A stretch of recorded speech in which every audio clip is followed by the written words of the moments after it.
everybody, and welcome back to Brainwave. And today we are finally checking out part three, Time to Fly, of the Ahsoka series. And I am sorry in advance. I said I was going to get these videos out 10 days ago. That did not happen because I ended up losing Wi Fi, quite literally.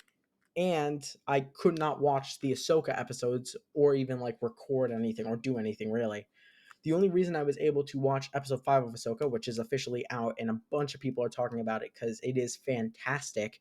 The only reason I managed to watch that is because I had to literally leave my house to go watch it. It was really annoying. But we're back, and now we can finally start breaking these things down again. I'm making a promise to you guys that by this weekend, we'll be done with episode 3 breakdown of Ahsoka, episode 4, episode 5. Then we're going to be making a breakdown of the Marvels trailer, Aquaman 2 trailer, The Lost Kingdom. I've heard mixed things about that movie, so that's going to be interesting. Loki season 2 breakdown trailer, and then a Five Nights at Freddy's trailer. Another one of those is coming out. Or it did come out already, so gonna break that down as well. But for now, hope you guys do enjoy this video. But for now, let's get straight into this. Part 3, Time to Fly. So we start off with the T6 shuttle, of course, flying through hyperspace, and we instantly cut to Hu Yang and Sabine Wren starting her training. And it's really, really cool to see this because Hu Yang has these basically 4 arms, okay? He's going full General Grievous mode, and he has holographic lightsabers that have these like kind of like scan radius things to show exactly how precise her swings are every time she swings uh the wooden like kind of bat, I guess. I don't know. It's technically a training saber, but a training saber can mean a bunch of different things in Star Wars. So I'm not going to necessarily say it that way. But as Hu Yang actually goes into these positions as he's dueling with Sabine, he actually says these names. He says Kiren, Gairen, and Kiren. And those are actually positions. In Star Wars, the different lightsaber forms, they have positions where the user actually ends up after they make their shot, right? Or their block or whatever it is. So that's why he's saying those terms there. And he continues to say that as Sabine is versing him. We see Ahsoka walking into the room, and Sabine is she's watching Sabine, and she's actually doing pretty well. Like we said in the previous breakdowns, she is a Mandalorian, so she knows how to handle a weapon, and she is definitely getting really precise marks on that. But Hu Yang mentions that it is good but not great, and of course that is because Sabine hasn't trained in a while. Sabine and him are talking, and then Ahsoka begins to mention to Hu Yang about another part of her training. Of course, before she says that, she talks about the Mandalorian upbringing, which we've mentioned previously on breakdowns like that. But Sabine, one thing about Sabine that you guys should keep in mind is her kind of like her fighting, right? She's physically in shape because she's a Mandalorian, and that's the whole point, right? But to become a Jedi, or at least a Padawan of a Jedi, you have to open your mind, which we know Sabine's mind is very clouded right now, and that will kind of show itself more when we get to episode 4 and 5. But Sabine's mind is clouded because of the fact that she wants to find Ezra. That's why she's there. And realistically, her mind's clouded realistically, so it's not going to be the easiest thing for her to do. But as Ahsoka is talking to her about this, Hu Yang butts in and says that she's the worst candidate for a Jedi ever. And I find that just very funny because he has trained a bunch of Jedi, so the fact that he's saying that she's the worst is very unfortunate. And that will also eventually bring up something later in the show as well. But Ahsoka actually wants her to do some a special type of training, and this kind of training is for the mind specifically, which she just mentioned. And she wants Hu Yang to do this because she wants Sabine to start getting like the I don't really know the. It's kind of like the senses of a Jedi, right? And the reason she wants to do this is because she wants Sabine to be able to defend herself if she's getting sneaked up on, right? And that's something that a lot of Jedi are really good at. We saw this with Obi-Wan a couple of times. We saw this with Anakin a couple of times. We saw this with Luke even as well, where they're about to get basically jumped and they manage to stop it because of the fact that they know what's happening. This actually first happened with Qui-Gon Jinn, another tie back to him. Qui-Gon Jinn, when they are in the deleted scene of The Phantom Menace where they're being followed by a probe droid. If you guys don't know that deleted scene, basically him and Anakin are walking and they're being followed by the probe droid from Maul.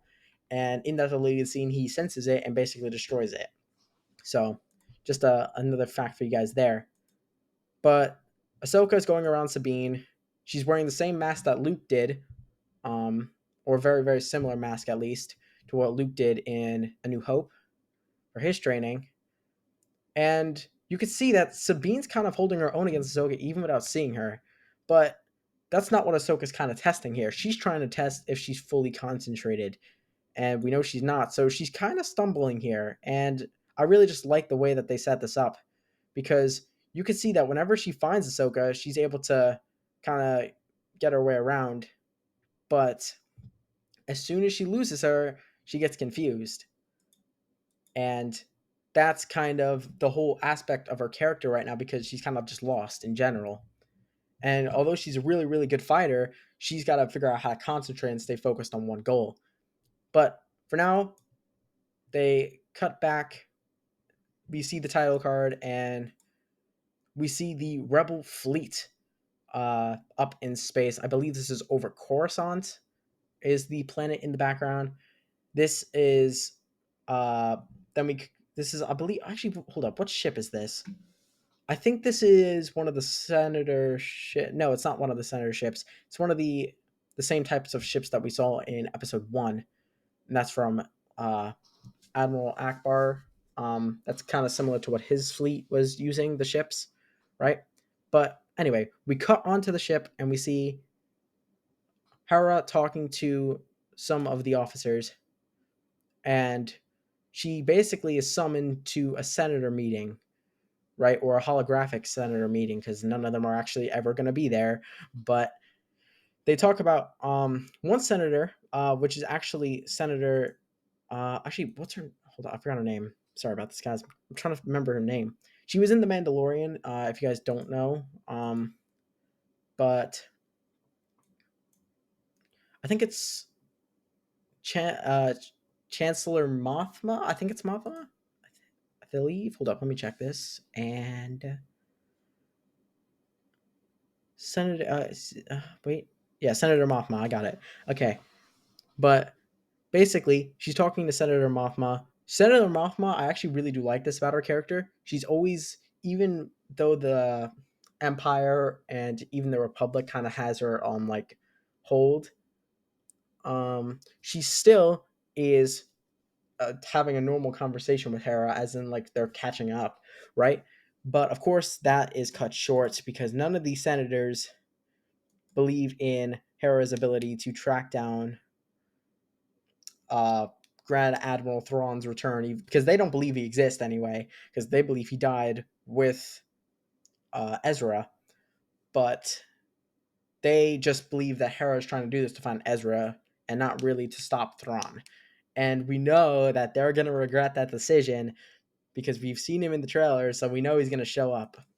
But they're having this conversation. They don't believe. They don't believe her pretty much, and they don't give her the authority to do this mission, which is going to be a key factor in episode 4 when we get to that. But after that meeting is done, she leaves, and with we cut back to the scene with in the where we're in the hallway essentially, and we see Jason. Jason, if you guys don't know, is the son of Kanan Jarrus, who was a Jedi who basically married Hera. Well, not really marry because you can't really marry as a Jedi. That's the whole point. But we see Jane and Chopper again. for the second time, and they really did get him accurate, especially with his hair. His hair is like the perfect shade of green and blue. It's very very nice. But then we cut back to Sabine and Ahsoka, and they use the basically prop up table in the T6 shuttle that they did in the first episode, and they're talking about using the Force, right? And this is where it gets a little bit skeptical when it comes to actually making the Force like concept, right? So the Force, the initial concept of the Force is that there's and you need special training in order to get it, right? So technically, because technically the Force is in everyone, but a lot more people are more sensitive to it than others, right? So that's why Jedi train themselves in order to master it, and that's why the one of the reasons why Anakin was such a powerful Jedi, because his metachlorian count, if you guys don't know, metachlorians are basically the amount of like force within you, kind of linked to that. I don't really know the science behind metachlorians, but I do know that higher metachlorian counts give you a better force handling, basically. And that's why Anakin was such a strong Jedi, because not only did he go through the training of normal Jedi, but he has a very, very high metachlorian count, which makes his force abilities really, really strong. But it technically, what they do mention here is true. The force resides in everything, but it's not as simple as, oh, you can kind of just access it whenever you want to. So I do think later in the series, though, Sabine will be able to use the force, and I'm going to be very, very excited to see that happen. But Ahsoka tells her this, she walks off, and then Sabine conveniently tries to pull the cup towards her, tries to pull the cup on the table, right, towards her, right, by using the Force. And basically, Ahsoka didn't tell her to do that, but she's basically like saying, try and like feel the cup and pull it towards you, right? It's very, very common for Jedi to start off with like a simple Force pull, right? But Sabine tries this. But before we see her actually fully attempt it, we cut back to the cockpit of the ship, and Ahsoka talks to Hu Yang about Hera. Of course, Hera is saying she can't get there because, they didn't grant her access. And Hu Yang begins to talk about how Sabine is not a good apprentice. But Ahsoka says that she's not a good apprentice on Jedi terms. And that's kind of a theme we're seeing with Ahsoka as well. Ahsoka really does not think that the Jedi way or the Jedi Order was the way to train people into using the Force. And we're going to see that constantly throughout this series. But then we cut back, of course, to Sabine trying to pull the cup still on the table. And you think she actually is going to get it here, right? And it's kind of good that she didn't get it. I kind of like that because it would have just been crazy for her to like instantly do it. So basically, she just ends up kind of like trying it and then walking away after. But they get the transmission from Hera saying she can't join them, right? And then she ends up cutting out because they are finally closing in on Cetos, and they actually have comm jammers on Cetos, and that's why no one can basically communicate when they're in this area. It's very really weird, but it's kind of similar to how I believe there's a bunch of scenarios in Star Wars. I can't really name a specific one, but they use comm jammers a lot, right? But essentially, that's what's happening with this planet, and it's really really far out. But they're actually not doing this in order to make sure that no one can communicate. They're doing it so that they can't get scanned on a sensor or radar or something like that, right? But they see the planet and they actually get a sense or a signature of something really really big, and we know what that thing is. Actually, I don't remember if they showed it in the last episode. I think they did. Um, if they didn't, though, I'm not going to mention anything yet. But of course, they're not alone. Ahsoka and Sabine Wren and Hu Yang are not alone because they get chased by these really, really, really cool looking starfighters. They look like World War II planes, which is really, really cool. Because if you guys don't know, George Lucas, the man who started Star Wars, he had a vision of Star Wars being kind of like World War II, very similar aspects of World War II in the Cold War. And these planes are based off that era, so it really does look fantastic here. And we cut to the cockpit of Shin in her fighter, and this is actually really, really cool. If you guys can't see it, unfortunately, and we are working on that as well, though. So should be up hopefully. I don't want to give you guys a date because I keep saying a date and then something gives a setback and everything. So I'm not going to say anything just yet. But every day I'm telling you, I'm getting closer. And basically, we see Shin in the cockpit of her starfighter, and we can actually see she has the same communication device that Anakin did in Revenge of the Sith in the very, very beginning. And it really does look cool. Of course, we see Marok as well. And Sabine Wren finally gets to do something she's good at: man the back cannons of the ship. And you think she actually has this in the bag, but she kind of doesn't at first. Sabine's kind of struggling to hit them here. Obviously, she hasn't used something like this in a while. But basically, Ahsoka's telling her to anticipate, right? But Ahsoka eventually starts to figure out that if she moves the ship in a certain pattern, Sabine can get the shots, right? And like I said, that's Sabine tapping into her Mandalorian uh, aspects of herself right there, because normally as a Jedi can anticipate where they're going. A Mandalorian kind of just does it themselves. They kind of move in the direction that they have to in order to get the shot. So eventually, after a very, very certain amount of time, very, very long amount of time, I should say, um, Sabine ends up destroying one of them, and we see Shin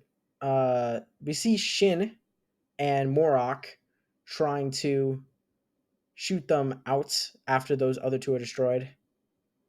But they actually managed to separate them because as those two starships are flying in, they use the wing of the T6, kind of flip it and separate the two ships, and then one of them gets blasted. Now, I don't know if this is Marok's ship. I don't think it is. You guys will see what happens to Marok actually in episode 4. I'm not going to say anything, but as Sabine and Ahsoka get closer to the planet, they Shin and Marok eventually keep trying harder and harder to try to stop them. At some point, though, eventually they just back down because the Eye of Sion, or the Eye of Sauron, technically, is in the distance. And the reason they back down is because apparently not only is it a massive, massive hyperring, it has a a cannon. It has some kind of EMP cannon on it or whatever. Oh no, it's just heavy blaster fire. Never mind. I thought it was. They do have to eventually go through it at some point, but basically they're solely relying on blaster fire because they have to get close to this thing in order to truly understand what it is, right? Because they don't know it's a hyper ring yet, or like a gigantic hyper ring, right? So they have to get a scan on it, and while Hu Yang's trying to do that, Ahsoka and Sabine Wren are just getting blasted, really. We're just getting pelted, and their deflectors are really saving their life here. But the fighters have backed down as well, by the way, because they don't want to be in the line of fire, of course. And it takes 10 years, 10 years. They finally get really, really, really close. The deflectors eventually go down, and their starship gets shot, and they basically are just hovering in space at this point. And the reason that they actually stop shooting at them is because of the fact that they actually go under the Eye of Sauron. So it's kind of like they kind of go directly through the ring, right? And there's no turrets on the bottom of it because, of course, it's a hyperspace ring. So you can't have that. But they float to the other side of it, and Morgan, who is on the Eye of Sion or Sauron. I don't know how to say it. I think it's Sauron. But she basically sends the fighters. She's like, yeah, go get them, right? And in order to buy time for Sabine to fix this, Ahsoka puts on a spacesuit and goes out on the wing. Okay. Now, this scene is really, really, it's a little bit weird because these starfighters could easily just shoot the ship, but I guess they're really just targeting the white lights, like kind of like a mouse, like targeting, or like a cat targeting like a laser. It's like, lightsabers, like so they try to shoot her, but so I kind of don't understand that a little bit, but that's okay because it really does provide us with this insane scene of Ahsoka kind of just standing on the wing of this spaceship while she's dodging other spaceship. Okay, it's great. Okay, so Ahsoka's deflecting the blaster fire, and I don't know how her lightsabers are able to deflect this heavy of blaster fire. Maybe it's not that heavy like blaster fire. Green is usually kind of like a light color of blaster fire, I assume. Red's usually the more dangerous one, I think, right? But whatever the case is, they go back and forth. Ahsoka's dodging, and she actually pulls the same move that Rey did in the. She pulls the same move that Rey did in Sky in the Rise of Skywalker. There we go. But she pulls the same move. She does the flip and destroys the wing of the ship and destroys one of them. Sabine's, of course, concerned for her health, and she's just floating out over the ship. She's like, "Come and get me." So Sabine gets the ship back online, grabs Ahsoka, and they go down to the atmosphere of the planet. They're still under fire, of course, because Shin and Morak are still chasing them, and they come across something crazy as they're going through the clouds into the atmosphere of Cetos. They see Purgle hyperspace whales. Yes, the thing that started it all. They see a whole bunch of them too, and they're actually able to use these hyperspace whales in order to basically escape. And it's really, really, really, really cool because these hyperspace whales are gigantic. We knew they were gigantic in Rebels, but the show really just captures how big they are. These things are huge. So they're having this really, really epic space fight, or not really a space fight anymore, more like air fight, right?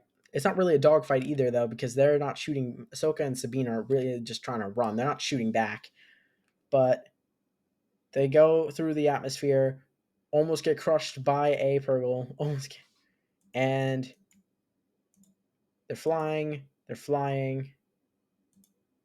and they end up finally making it to the surface after a decent amount of time. They land the ship so that they can repair it in the middle of the forest. And they do this, and now with all backup power down, they're basically stranded. Because, yeah, that's, well, okay. Their backup power didn't shut off. I'm going to explain how this works, right? So, their original hyperdrive got shot out by the Eye of Sion, right? Or original power source, whatever, right? They used their backup power to supply all they get all the way to the forest on Cetos, right? Then they shut off the power, including Hu Yang, because the starfighters can track a signal based off that, and that's an ancient, not an ancient Jedi thing, but a Jedi rule that Hu Yang was like, okay, that's all. That's why I'll let you shut me off because it's a Jedi rule. Because Hu Yang is all about the Jedi Order, that doesn't exist anymore. So they shut off all the power.